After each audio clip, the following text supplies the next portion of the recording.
des gauchistes, des islamistes, des je ne sais pas. Enfin, on a eu droit à toutes les étiquettes et on essaie en permanence de rappeler, de dire les écrits n'engagent que leurs auteurs. Nous sommes là, je veux dire, j'ai envie de dire en se défense, pour que ça demeure en permanence en ligne. Et c'est autofinancé, il n'y a aucune subvention qui fait fonctionner Nawet, etc.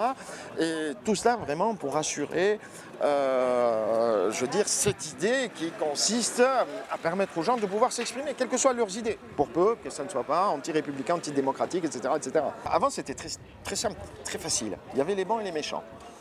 Donc, les méchants, c'était les benalistes, et les sympas, c'était les gens qui essayaient de démonter le discours de Ben Ali. Aujourd'hui, il y a certaines choses qui peuvent être troublantes et le rôle justement du journalisme citoyen, parce que c'est l'étiquette la plus judicieuse de mon point de vue que l'on peut coller à Nawet, c'est justement d'être une forme de garde-fou au niveau non pas de la censure d'un régime, mais je dirais, de l'autocensure, de la censure économique, des intérêts économiques en jeu. On peut avoir une information qui est évoquée sur un blog et puis de là, ça va attirer l'attention des organes de presse traditionnels qui vont investir pour faire sortir la vérité. Donc voilà, je veux dire, la convergence, elle existe.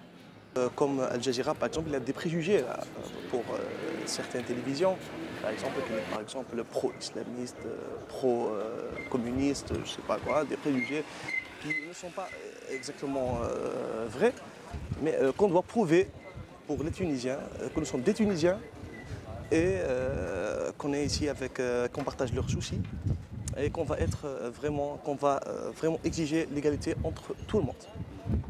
Sans aucune exception. Ouais, c'est un test pour nous. Dès demain, le 1er octobre, on va prouver à tout le monde, même à l'ISI, que les journalistes tunisiens peuvent être professionnels au vrai sens du mot, malgré qu'on n'a pas de tradition pour la liberté de parole. Il y a un nombre de journalistes qui a été harcelé pendant le gouvernement de Ben Ali. Et on va prouver que nous sommes là, on a la volonté nécessaire pour être professionnel et surtout pour exiger l'égalité entre tout le monde. Et refléter la réalité de la Tunisie maintenant. Il faut vraiment que les journalistes tunisiens réfléchissent sur la manière d'exercer leur métier d'une façon totalement endogène par rapport au contexte local, par rapport au contexte politique.